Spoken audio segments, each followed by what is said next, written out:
technically stopped, and he said it's okay if we publish, right? Yes, sir. Go Okay. on. Yes, go on. Hello everyone. Today I am going to present on the topic violations of conflict expectation. After the idea of cultural variability perspective, we will be talking about the violation of conflict expectation. The violation of conflict expectation is divided into three types. First is specific conflict assumptions, second is conflict issues and process factors, and third one is conflict interaction and style.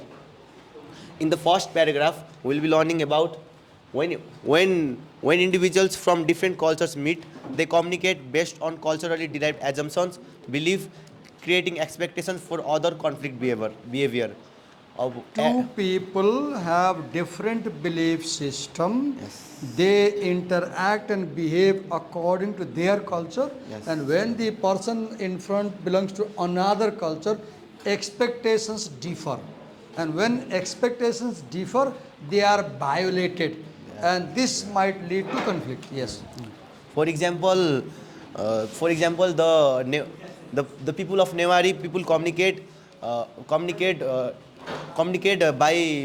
by putting their assumptions, beliefs in their communication, whereas in the people of Brahmins communicate about their assumption, belief, and expectations. Okay. Where two different expectation meets, their conflict may arises, and expectation. When there are different expectations, conflict may arise. arises.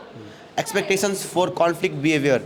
These assumptions create expectations for other conflict behavior. For example, in a conflict, someone from a culture that values indirect communication may expect the other person to use non-verbal expression for disagreement, while someone for a culture that values direct communication may expect other to use verbal expression for disagreement. For example, if you go to Saudi Arabia, then when Saudi Arabians say something to you and you cannot do, for example, you should not bluntly say, no, I can't do.